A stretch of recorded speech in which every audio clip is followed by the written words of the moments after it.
मैं बताता हूँ क्या होगा। हम यहाँ से जाएंगे, उस घर में जाएंगे, वही जिंदगी शुरू हो जाएगी, वही घुटन, जिल्लत, बर्बादी, खौफ। नहीं जाएगा, कोई भी नहीं जाएगा, मैं किसी को नहीं जाने दूंगा यहाँ से। वहां नहीं जाएंगे हम।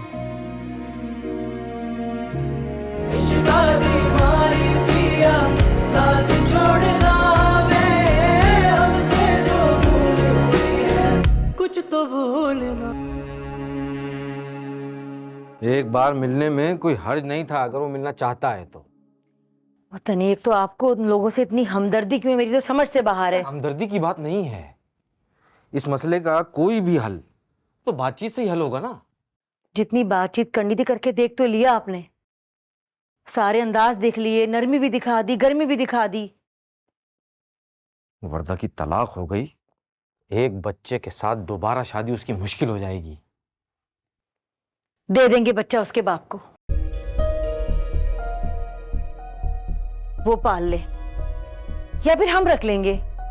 मिल जाएगा वर्दा को कोई सैफ से भी बेहतर। अच्छी तरह से सोच लो, ये ना हो कि बाद में खुद भी पछताओ और तुम्हारी बेटी भी पछताए। इकलौती बेटी है मेरी, और मैं उसकी जिंदगी इस तरह बर्बाद होते हुए नहीं देख सकती। सुने, मैं आपसे ये कह रही थी कि अगर आप अपने टिकट कुछ दिन और आगे करवा लेते तो। कोशिश की तो थी मैंने, और बात भी की थी कंपनी वालों से कि कुछ छुट्टियां और मिल जाएं, लेकिन तुम्हें तो बाहर के हालात का पता है, नहीं मिली। लेकिन मैं 6 महीने के अंदर अंदर दोबारा चक्कर लगाऊंगा। नासिर से मैंने कहा भी था आपके जाने के बाद अपना हनीमून प्लान कर ले, मगर वो मेरी कहाँ सुन रहा है, वो तो बीवी की सुने जा रहा है। आदत डाल लो इन चीजों की, जैसा बीवी कहेगी वैसा ही किया करेगा वो। तुम्हारा और मेरा नंबर अब पीछे हो गया है। पता नहीं ये गिनती सैफ में क्यों नहीं आती। क्योंकि वो तुम्हारा बेटा नहीं है।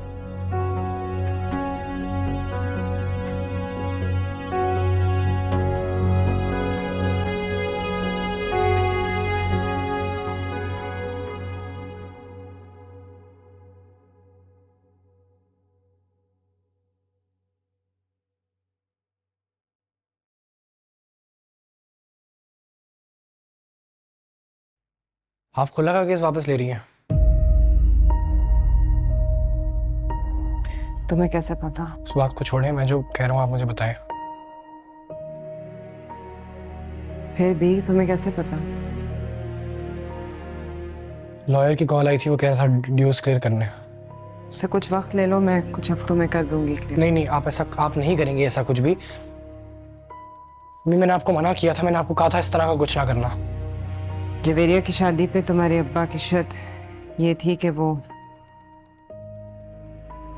तभी शरीक होंगे अगर हम वापस चले जाएं। हम कहाँ से हैं आ गए इसमें अम्मी? हम कहाँ हैं? हमसे तो कोई बात नहीं की आपने, ये तो आप कर रही हैं। आप क्या हमारी कुर्बानी देना चाहती हैं? मैं तुम लोगों को कुर्बान नहीं करना चाहती, मैं अपने आप को कुर्बान करके तुम लोगों को बचाना चाहती हूँ।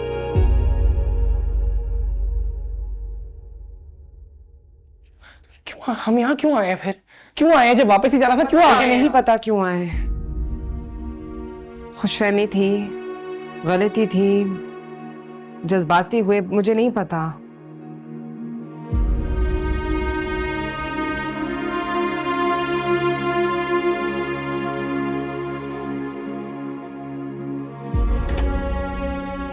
देखो, जवेरिया बहुत अपसेट थी तुम्हारे अब्बा को देख के, वहां जाकर उनका हाल देख के। उसने कुछ कहा तो नहीं, लेकिन मुझे ऐसा लगा कि वो चाहती है कि मैं वापस चली जाऊं। ऐसा कुछ भी नहीं चाहती वो, कुछ भी नहीं चाहती ऐसा। उसने ऐसा कुछ नहीं कहा आपसे अम्मी। सुबह माँ हूं मैं तुम लोगों की, मैं वो बातें भी सुन लेती हूँ जो तुम लोग कह नहीं पाते, वो इल्तिजा भी पढ़ लेती हूँ जो तुम लोगों के होठों पे भी नहीं आती। जो सुन रही है ना, अब आप जो सुन रही है वो सोसाइटी का प्रेशर है। जो आपको हमारी इल्तिजाई लग रही है वो आपका अपना खौफ है, अपनी बुज़दिली है। मैं जवेरिया चली गई है अम्मी, जवेरिया अपने घर गई है, उसका निकाह हो गया है, वो खुश है, एक अच्छी फैमिली में उसकी शादी हो गई है, उसका हस्बैंड है, वहां सब बहुत अच्छा है। अब उसके बहुत अच्छे की कीमत हम नहीं अदा करेंगे। वादा करके आई थी तुम्हारे तो वादा, उन्होंने वादे तो किए हैं पूरी जिंदगी, झूठे वादे किए हैं। एक दावा आप करके मुखर जाएंगी तो कयामत नहीं आ जाएगी।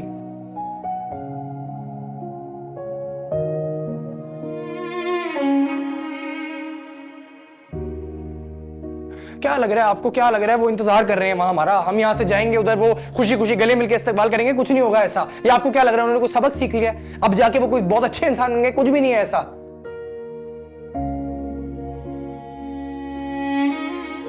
मैं बताता हूं क्या होगा, हम यहां से जाएंगे, उस घर में जाएंगे, वही जिंदगी शुरू हो जाएगी, वही घुटन, जिल्लत, बर्बादी, खौफ। नहीं जाएगा, कोई भी नहीं जाएगा, मैं किसी को नहीं जाने दूंगा यहां से, वहां नहीं जाएंगे हम।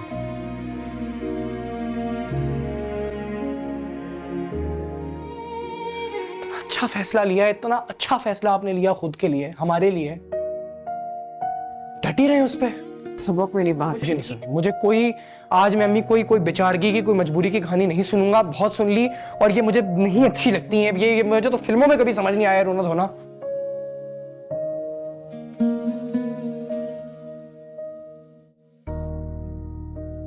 बहादुरी पसंद है मुझे, बहादुर लोग पसंद है, बहादुर होना पसंद है।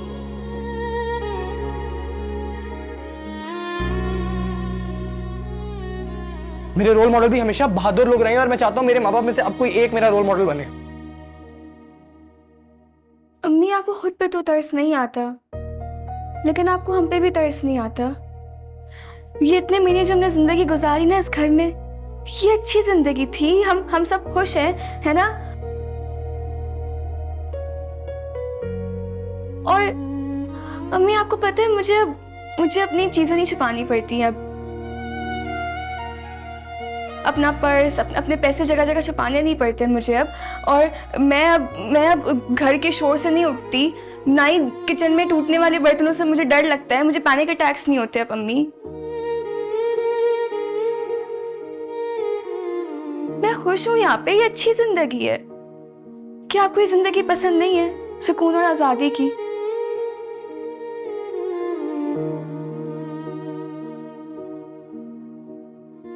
अम्मी, ये माँ बाप में किसी एक के साथ भी बहुत अच्छी जिंदगी है, प्लीज हमें जीने दें।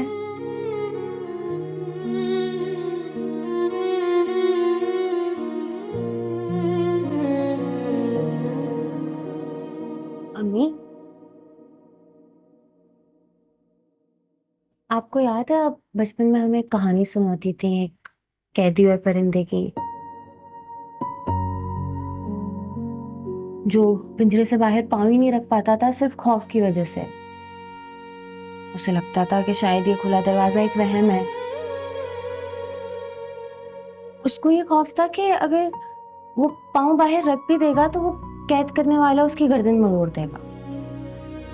उसको लगता था कि अगर उसने पाँव बाहर रख के उड़ने की कोशिश कर भी ली तो उसके पर उसके वजन ही नहीं बर्दाश्त कर सकेंगे, और कोई बड़ा परिंदा आएगा और उसको खा जाएगा।